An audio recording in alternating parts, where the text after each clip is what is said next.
प्यारे बच्चों, income tax में क्वेश्चन नंबर 6 आज हम करेंगे। कैपिटल गेन हेड से है।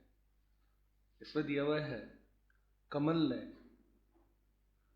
इंदिरा लिमिटेड के 5,000 अंश 20 मार्च 2002 को 181 रुपये प्रति अंश की दर से खरीदे। तो 2002 मतलब हो गया LTCG, सही है ना। उसके बाद में कहते हैं वर्ष 2006-7 के दौरान उसे कंपनी ने से 200 बोनस अंश प्राप्त हुए। तो पहले अंश थे उसके पास कितने, 5,000 अंश। अब उसे कितने मिल गए हैं, 200 बोनस शेयर है। अब वो भी 6-7 में है, यानी ये भी LTCG हो जाएगा। आगे उसने फरवरी 2008 में 551 रुपये प्रति अंश की दर से 1,000 अधिकार अंश प्राप्त किए। ये हो गया राइट शेयर। तो राइट शेयर ये भी हो गया LTCC। तो इसके पास टोटल शेयर हो गए 5,000 प्लस 200 प्लस 1,000, यानी समस्त 6,200 अंश को उसने 25/3/2020 को 700 रुपये प्रति अंश की दर से बेच दिया। तो सारे शेयर उसने बेच दिए हैं। कितने में बेचे हैं, 700 रुपये प्रति शेयर से। तो ये सेल कंसिडरेशन हो गया, है ना। उसने विक्रय मूल्य पर 3% की दर से दलाली दी। तो ट्रांसफर एक्सपेंसेस माइनस करना होता है, वो 3% हो जाएगा। तथा स्टॉक एक्सचेंज ने इस पर 5,700 रुपये प्रतिभूति व्यवहार कर लगाया। तो ये आपके हो गया सिक्योरिटी ट्रांजैक्शन टैक्स। 31/1/2018 को अंशों का उचित बाजार मूल्य 370 रुपये प्रति अंश था। कर निर्धारण वर्ष 2020-21 के लिए पूंजी लाभ की गणना कीजिए। दिया गया है लागत वृद्धि सूचकांक 6-7 का 122 और 7-8 का 129। अपने को कैपिटल गेन कैलकुलेट करना है। बस ये इतना ही प्रश्न है, एक बार क्वेश्चन रीड कर लो। सेल कंसिडरेशन आपके दे रखा है। इसमें देखें, सेल कंसिडरेशन 6,200 शेयर हुए टोटल सारे, इनटू अपने को 700 रुपये में वो बेचेगा। तो गुणा करें, कितना आता है, 43,40,000 लेस ट्रांसफर एक्सपेंसेस, वो आपके 3% है। तो 3% ऑफ इसी का होगा 43,40,000। तो कितना आता है, 1,30,200। ये घटाएंगे इसमें से, तो घटाने पर कितना आता है, 42,09,800। ठीक है। और यहाँ पे नोट लिख लो, STT सिक्योरिटी ट्रांजैक्शन टैक्स नहीं घटाएंगे, याद रहेगा। ये याद रखने का पॉइंट है, बस और कुछ नहीं। अब इसमें से लेस करना है कॉस्ट ऑफ शेयर।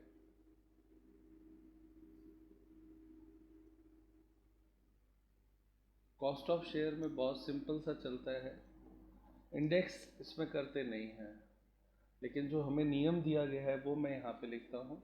शेयर 3 तरह के हैं। पहला शेयर है ओरिजिनल शेयर, लिखो।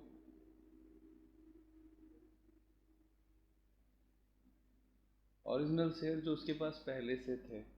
तो वो कितने शेयर थे इसके पास, 5,000। और इस 5,000 की एक्चुअल कॉस्ट जो है ना, वो इसका फर्स्ट पॉइंट हो जाएगा। तो एक्चुअल कॉस्ट थी इसकी 5,000 शेयर थे, 140 रुपये था ना, 181 था क्या, 181। कितना आता है, 90,000 नहीं है, 9,000, 9,05,000। ठीक है, 5,000 शेयर है ना। और सेकंड पॉइंट अब अपने को लिखना है, एक तो इसके आपके लोअर ऑफ लिखना, लोअर ऑफ यानी दोनों में से कम जो है वो लेना है। ए पॉइंट वो आपके है FMV, फेयर मार्केट वैल्यू। तो फेयर मार्केट वैल्यू उसकी 2018 की दे रखी है, देखो कितनी है 2018 की 300, तो 5000 इंटू 370 कितना होता है 18,50,000। और बी पॉइंट देता है आपके सेल कंसिडरेशन। तो 5000 शेयर जो है उसका सेल कंसिडरेशन निकालेंगे 700 से, कितना आता है 35 लाख। ये नियम बस इतना ही है, आ गया। अब इन दोनों में से जो कम है वो कम कौन है, फेयर मार्केट वैल्यू कम है ना। अब अपने इन दोनों में से जो अधिक होता है, देखो लोअर तो लेना है इन दोनों में से जो कम है वो लेना है, तो ये ले लिया। और अब अपने बात पास आ गई ये और ये, इन दोनों में से जो हायर होता है वो लेना है। तो हायर कौन है 18,50,000, तो वो 18,50,000 आप इधर लिखो और ये घटाना है इसलिए ब्रैकेट में डाल दो। समझ में आ गया पहले बच्चों। जब भी शेयर का मामला है और 2018 का मूल्य दिया हुआ हो तो ऐसे ही करना है, इसमें इंडेक्स नहीं करेंगे। क्लियर। नेक्स्ट, ये तो था ओरिजिनल शेयर का। अब इसी तरीके से अपना सेकंड पॉइंट ले लेते हैं। सेकंड ऐसे नहीं लिखेंगे, सेकंड ऐसे लिखेंगे। सेकंड पॉइंट वो है बोनस शेयर।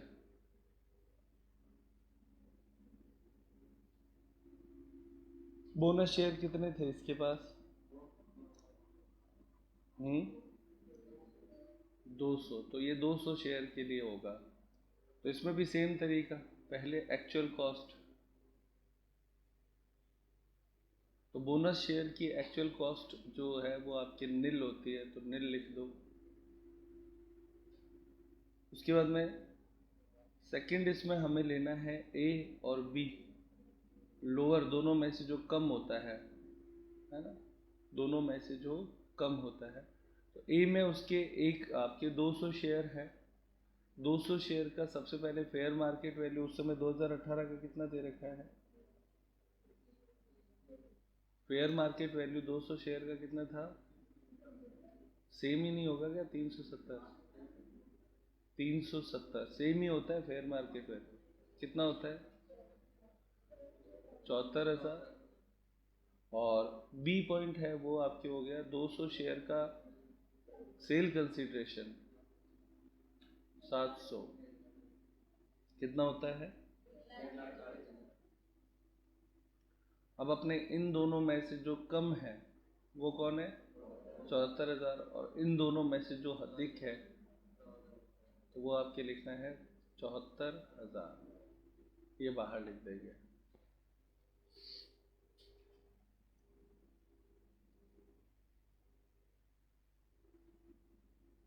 तो राइट शेयर कितने हैं 1000 शेयर हैं, तो उसके लिए है पहला एक्चुअल कॉस्ट। तो एक्चुअल कॉस्ट आपके दे रखा है कितना 1000 शेयर है, और कितने में खरीदा उसने 551 रुपये में, कितना आता है 5,51,000। उसके बाद में सेकंड पॉइंट, उसमें दो होता है, लोअर ऑफ ए और बी। ए है फेयर मार्केट वैल्यू, तो 1000 शेयर का फेयर मार्केट वैल्यू 2018 का लेना है, 2018 का कितना है 370, सब में सेम ही चलेगा, 3,70,000। और दूसरा लेना है सेल कंसिडरेशन, तो 1000 शेयर का सेल कंसिडरेशन है 700 रुपये, आता है 7 लाख। अब इन दोनों में से ये ए और बी में से जो कम है वो लिया जाएगा और इन दोनों में से जो अधिक है वो लिया जाएगा। तो कौन आएगा इसमें? कितना बेटा? दोनों में से अधिक है तो 5,51,000। ये तीनों चीज़ें अपने पास आ गई। अब आप इन तीनों को घटाएंगे तो घटाने पर आता है 17,34,800। ये आपके टैक्सेबल LTCG हो गया। कोई दिक्कत कर बच्चों? आसान है, एक ही चीज़ को 3 बार किया है आपने, इसलिए समझ में भी आना बहुत तो कोई मुश्किल बात नहीं है इसमें। ये आपका आंसर हो गया। नेक्स्ट क्वेश्चन देखते हैं।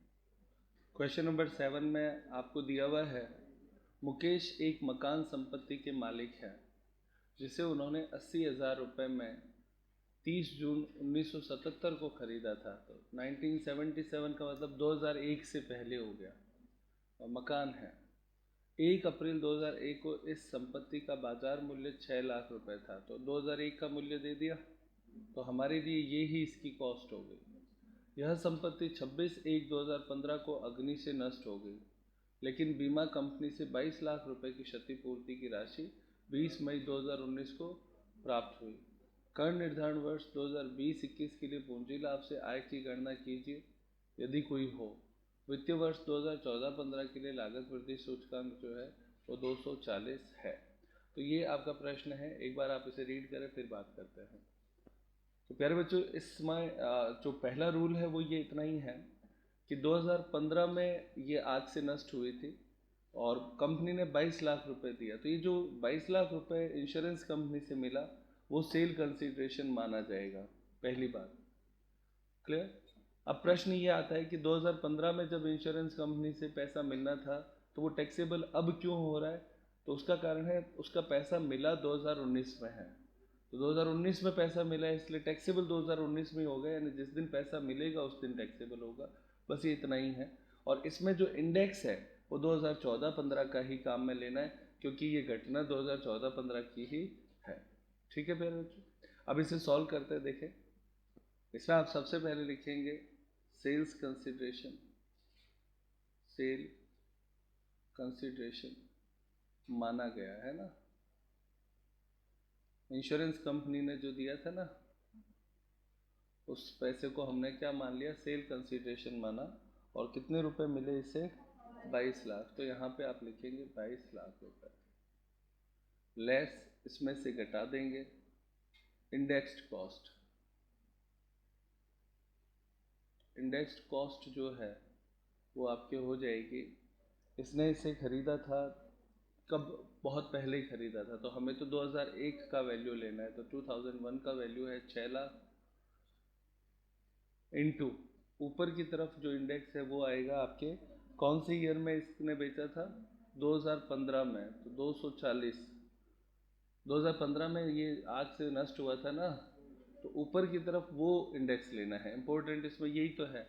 और बट्टे में 100 लेना है क्योंकि 2001 की वैल्यू ले रहे हैं, तो बट्टे में वो आ जाएगा। कितना आता है? 14,40,000। तो घटाने पर आपका आंसर आएगा 7,60,000। दिया हुआ है आंसर। ये आपका LTCG हो गया। ये इतना ही क्वेश्चन है और इसमें कुछ भी नहीं है। सबसे इम्पोर्टेंट ये चीज़ है यहाँ पे कि ये हमें 2000 कौन से ईयर का है? ये 15 का लेना है, बस और कुछ नहीं है। क्योंकि ये घटना 2015 की है, पैसा आज मिला है इसलिए टैक्सेबल आज कर रहे हैं, पर इंडेक्स तो जो 2015 में जो था उसी के हिसाब से किया जाएगा।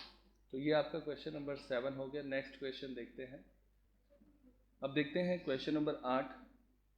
सुभाष को अपने दादा से 2007-8 में एक मकान संपत्ति उपहार में मिली जिसे उसके दादाजी ने वित्तीय वर्ष 2004-5 में 4 लाख रुपए में खरीदा था। यहाँ तक की बात समझ में आती है ना? आगे, इस संपत्ति को सुभाष ने अपनी साझेदारी firm Messrs Subhash and sons को 25 जून 2019 को हस्तांतरित कर दिया। तो 2019 में इसे ट्रांसफ़र कर दिया। ठीक, तो जब भी कोई व्यक्ति अपना ट्रांसफ़र करता है फर्म को, तो जो उसका उस दिन की वैल्यू है बुक में, वो सेल कंसिडरेशन माना जाता है। इस तिथि को संपत्ति का उचित बाजार मूल्य 32 लाख रुपए था, जबकि साझेदारी फर्म के चिट्ठे में 50 लाख रुपए पर लिया गया। तो हमारे लिए ये इम्पोर्टेंट हो गया 50 लाख। क्यों? क्योंकि इसको बुक में कितने पे लिखा है, तो इसमें आप नोट कर लो, फर्म को ट्रांसफर बुक वैल्यू लेंगे, तो बुक वैल्यू जो है वो क्या हो जाएगा, सेल कंसिडरेशन SC हो जाएगा। और कॉस्ट कितनी है, तो कॉस्ट उसकी 4 लाख दे रखी है, और इंडेक्स 2004-5 का ही यूज में लेंगे। ये इतना ही प्रश्न है, बस और कुछ नहीं करना है। और लागत वृद्धि सूचकांक 113 और 119 दे रखा है, तो अपने लिए 113 काम करेगा, 129 काम में नहीं लेंगे। तो नॉर्मली मकान बेचने का अपना हो गया, बस इसका सेल कंसिडरेशन बुक में जितने पे दिखाते हैं वो लिया जाता है। तो देखते हैं आगे, सेल कंसिडरेशन।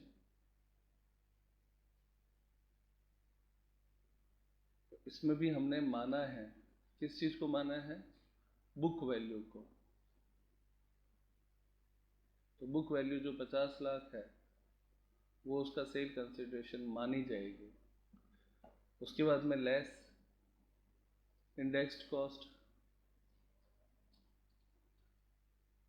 तो इंडेक्स कॉस्ट जो चूँकि इसे तो उपहार में प्राप्त हुई थी, तो जब उपहार में प्राप्त होती है तो जिसने उसे दी थी उस व्यक्ति की लागत ही इसकी लागत मानी जाती है। तो इसके जो थे वो 4 लाख में ली थी, है ना, तो 4 लाख इंटू 289, क्योंकि इसे बुक में 2019 में लिया है तो ऊपर तो 289 हो जाएगा।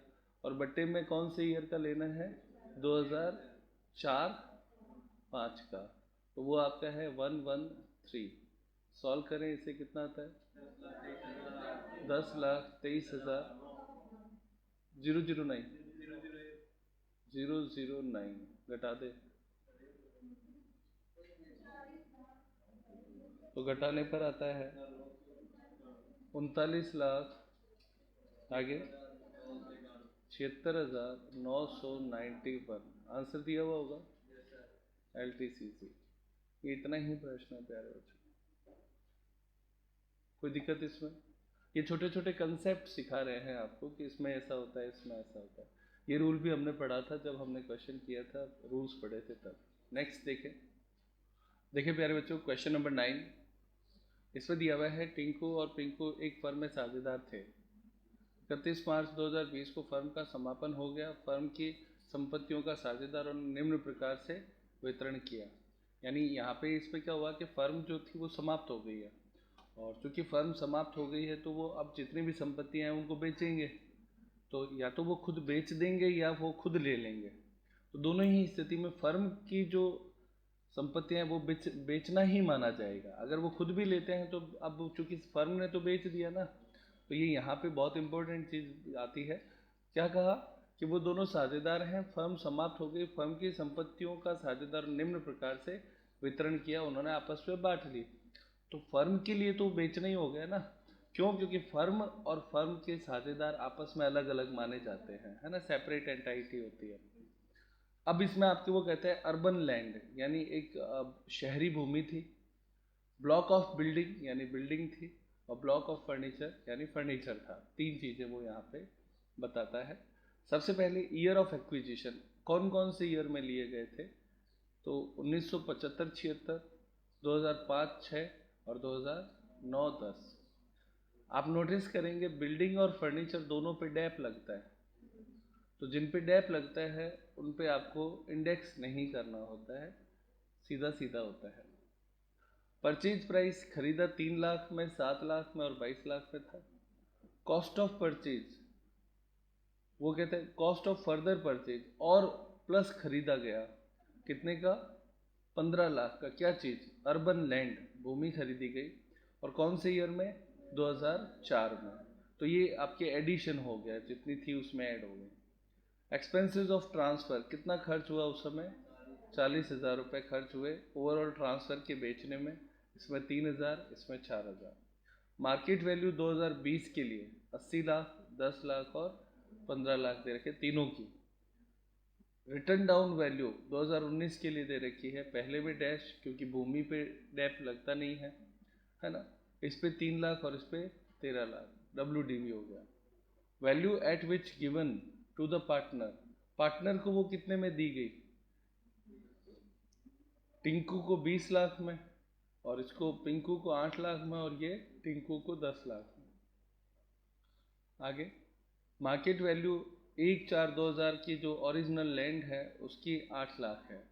क्योंकि हमें ये यहाँ पे जो 3 लाख दे रखी है ना वो नहीं लेनी है, क्योंकि ये 75-76 की थी, हमें 2001 के लिए लेना है। ये इतना सा बेस है। और आगे लिखता है फर्म के कर योग्य पूंजी लाभों की गणना कीजिए। 2004, 5, 5, 6 और 9, 10 के लागत वृद्धि सूचकांक 113, 117 और 148 है। तो ये आपका क्वेश्चन हो गया। ठीक है प्यारे बच्चों, अब इसे सॉल्व करते हैं।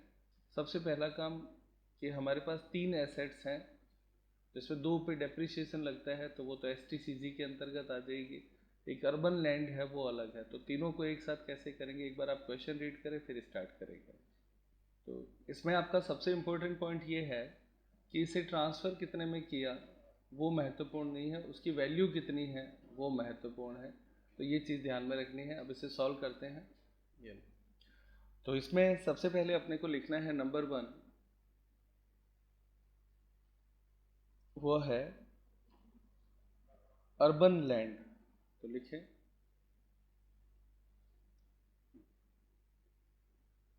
तो अर्बन लैंड, ये हेडिंग हो गई अपनी, क्योंकि 3 संपत्तियां तीनों इसी में आनी है तो अर्बन लैंड की हेडिंग आ गई। सबसे पहले लिखेंगे सेल कंसीडरेशन, और ब्रैकेट में लिख दो मार्केट वैल्यू, MV लेना है। तो वो 80 लाख रुपए दिया हुआ है। तो ये भी बहुत इंपॉर्टेंट है। उसने लिया तो 20 लाख में था, तो वो कितने में ले उससे कोई फर्क नहीं, उसकी मार्केट वैल्यू सेल कंसीडरेशन मानी जाएगी। उसके बाद में लेस में इसमें आप लिखेंगे ट्रांसफर एक्सपेंसेस।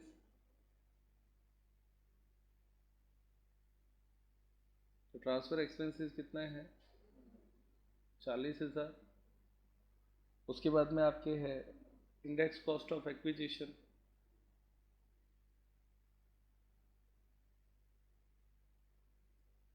तो इंडेक्स कॉस्ट ऑफ एक्विजिशन 2001 का मूल्य लेंगे क्योंकि ये उससे पहले की है। तो 8 लाख इंटू 289 डिवाइड बाय 100। 2001 का मूल्य लेते हैं तो बट्टे में 100 ही आता है। कितना हुआ? 23,12,000। उसके बाद में तीसरा है इंडेक्स कॉस्ट ऑफ इम्प्रूवमेंट।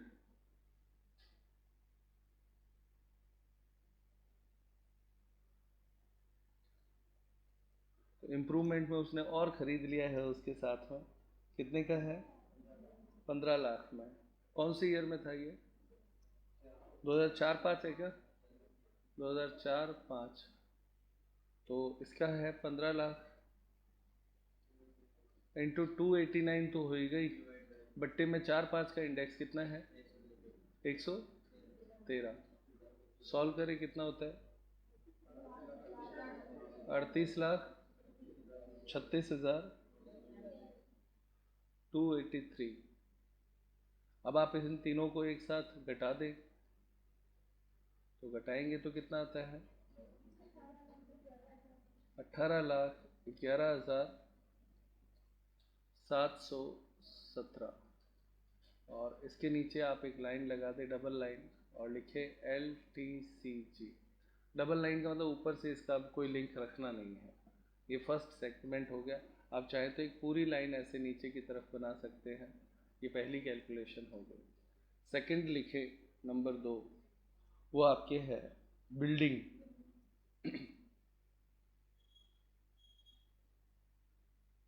तो बिल्डिंग आपके कितनी है?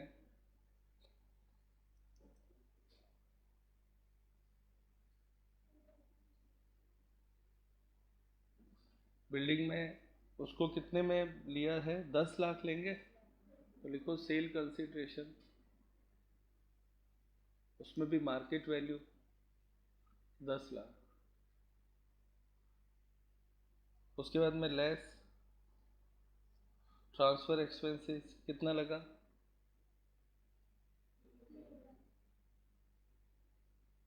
ट्रांसफर का 3,000 रुपये खर्च हुआ, ब्रैकेट में डाल दो, घटाना है, लेस WDV ऑफ 2019। ठीक है, जब भी कोई जिस पे डेप्रिसिएशन लगता है उसका WDV घटाता है, तो वो कितना दे रखा है, 2 लाख। अब आपके सामने तीनों चीजें आ गई, इसे घटा दे, घटाने पर आपके आएगा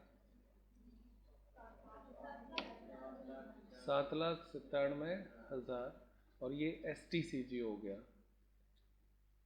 क्यों? क्योंकि जिस पे डैप लगती है, डैप होने से STCG हो गया। ठीक है, यानी जिस पे भी डैप लगती है उस पे STCG आ जाएगा। अब उसके बाद में नेक्स्ट थर्ड, वो भी STCG में ही आएगा। क्या नाम है उसका, फर्नीचर। तो फर्नीचर भी बहुत आसान है, फर्नीचर लो, सेल कंसिडरेशन कितना है,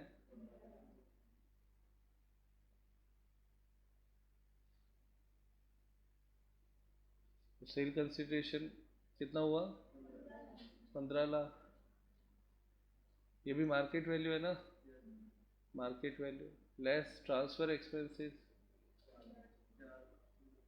कितना, 4,000, और लेस WDV ऑफ 2019 कितना, 13 लाख। घटाने पर 1,96,000, 1,96,000। ये भी STCG हो, तो ये दोनों STCG एक साथ जोड़ दो, तो टोटल STCG कितना आता है, 9,93,000, और LTCG है ही है, वो आपके है 18,11,717। हो गए दोनों, ये आपका कंप्लीट क्वेश्चन सॉल्व हो गया, LTCG और STCG। नेक्स्ट क्वेश्चन देखते हैं। तो इसमें क्या कैलकुलेट करना है, पूंजी लाभ और व्यापारिक लाभ की गणना करनी है, कैपिटल गेन है, क्वेश्चन नंबर 10 है। Compute capital gain and business income of Radhe Kishan for the assessment year 2020-21। अब इसमें है क्या, एसेट्स है इसके पास, प्लांट ए और प्लांट बी, दो प्लांट है, और उस पर डेप्रिसिएशन दे रखा है 15% और 15%, सॉरी डेप्रिसिएशन रेट है 15% और 15%, और उनकी रिटर्न डाउन वैल्यू 2019 की है 10 लाख और 7 lakh. The following assets have been acquired during the year 19-20। उसने और परचेज करी, प्लांट सी और प्लांट डी, वो नया है, और 6 लाख में और 3 लाख में परचेज किया। और आप नोटिस भी कर रहे होंगे, एक 7वें महीने में है और एक 12वें महीने में है। तो 7वें महीने में है वो तो मोर देन 6 मंथ हो गया है ना, 6 महीने से ज़्यादा हो गया, तो उस पर तो डैप पूरा लगेगा। जो 12वें में खरीदा उसमें 6 महीने से कम है, तो इसमें 6 महीने का ही लगेगा। तो इसमें 1 साल का और इसमें 6 महीने का डैप लगेगा। क्लियर? अब आपसे आगे प्रश्न ये करता है, a plant A is sold, ये जो ए है ना, इसको बेच दिया गया ऑन 25/3/2020 में बेचा गया, at a consideration of 28 lakh, उसको 28 लाख में बेच दिया गया। तो आपका आंसर क्या होगा? सेकंड क्वेश्चन बी है, यानी ये 3 अलग अलग क्वेश्चन है। If plant is a is sold in a consideration of 23 lakh, तो क्या होगा? और number 3, how will your answer be changed if all assets is in the block sold for 23 lakh, सारी संपत्तियां ही 23 लाख में बेच दी जाए तो क्या होगा? तो ये वापस आपका क्वेश्चन यहाँ पे हिंदी में आ जाएगा। 28 लाख में बेचने पर क्या होता है, 23 लाख में बेचने पर क्या है, सारी बेच देंगे तो क्या होगा? तो ये एक अच्छा क्वेश्चन है। इसमें मूल रूप से आपको ये सिखाया गया है कि जिन संपत्तियों पे डेप्रिसिएशन लगता है उसमें कैपिटल गेन कब माना जाता है, बस ये इतना ही अपने को सीखना है। तो इसका नियम सुन लो पहले, जो बहुत इंपॉर्टेंट है। इसका रूल ये है कि अगर डेप्रिसिएशन घटाने के बाद में उस ब्लॉक में कोई वैल्यू रह जाती है तो उस पर सिर्फ डेप्रिसिएशन ही कैलकुलेट होता है, कैपिटल गेन नहीं होता है। कैपिटल गेन केवल तब होता है जब ब्लॉक की वैल्यू, पूरी वैल्यू कवर होने के बाद में भी एक्स्ट्रा बच जाता है सेल कंसिडरेशन, तो वो जो एक्स्ट्रा आया, यानी जैसे मान लो आप फॉर एग्जांपल ब्लॉक वैल्यू आपकी 20 लाख आया, ब्लॉक वैल्यू मतलब सारी एसेट्स, और आपने उसे बेचा 24 लाख में, तो इसमें आपने ब्लॉक वैल्यू सारी कवर हो गई ना, ऊपर कितना आया 4 लाख, तो ये 4 लाख यानी ब्लॉक वैल्यू से भी अगर ज़्यादा पैसा आपको मिलता है तो उसे कैपिटल गेन कहते हैं, STCG कहलाता है। ये इतना सा नियम है। और अगर ये 20 लाख की जगह पे 18 लाख में बेचा तो 2 लाख बच जाएगा, उस ब्लॉक में कुछ मूल्य बच गया, पूरा राइट ऑफ नहीं हुआ, बच गया तो उस पर डेप कैलकुलेट करना होता है। बस ये इतना सा नियम है। अब इसे सॉल्व करते हैं प्यारे बच्चों। देखें तो ये आपका फर्स्ट कंडीशन है, plant A is sold for 28 lakh. तो ऐसी स्थिति में सबसे पहले ब्लॉक वैल्यू निकालनी पड़ेगी।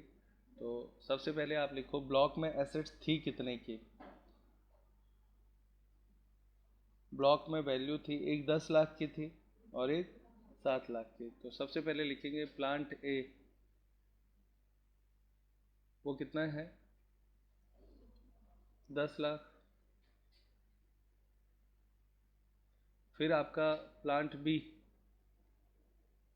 वो कितने का है 7 लाख, ठीक है। और उसके बाद में अपने परचेज कितना किया,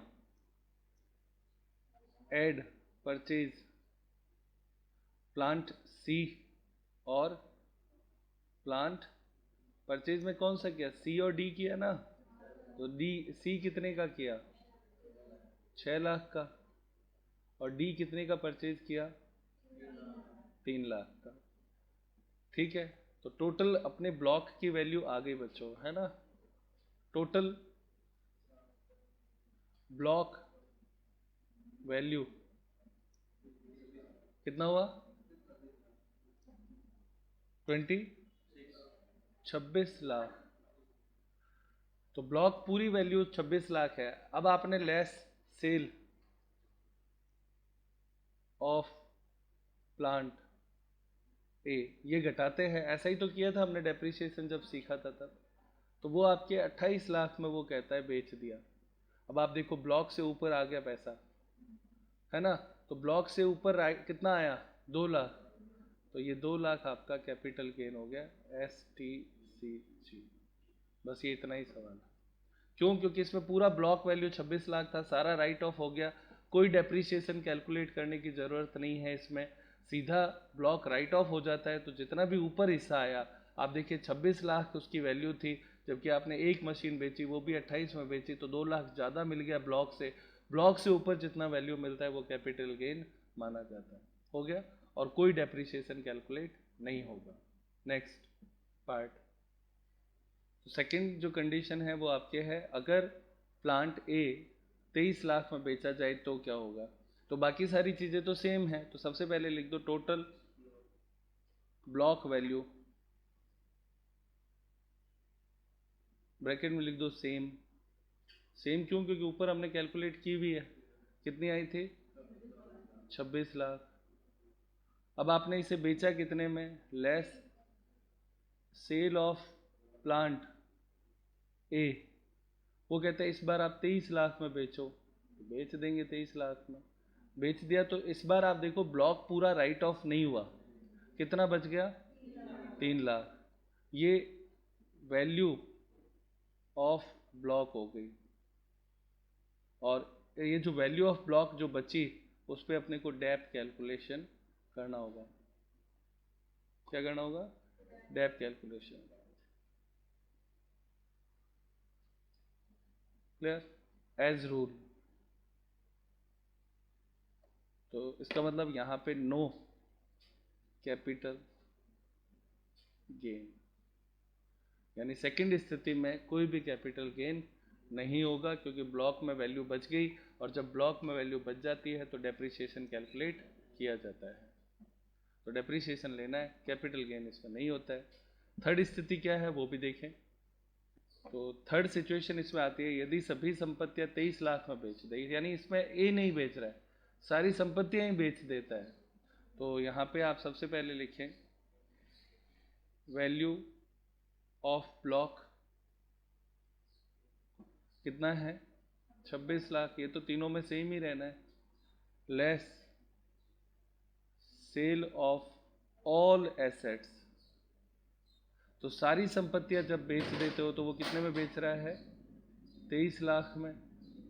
तो जब सारी संपत्तियां बेच देते हो तो उसके ब्लॉक में आपके नेगेटिव बैलेंस आ जाएगा कितना, सारी संपत्तियां बेच दी ना, अब एक भी नहीं है तो ब्लॉक तो समाप्त हो गया, तो 3 लाख रुपए माइनस का आ गया है ना, ब्लॉक वैल्यू जो है वो नेगेटिव हो जाएगी, इसे आप लिखेंगे लॉस। ये आपका L T sorry S T C L हो जाएगा, शॉर्ट टर्म कैपिटल लॉस हो जाएगा। और नोट लिख दो यहाँ पे, नोट जब सारी संपत्तियां बेच दी जाती हैं तो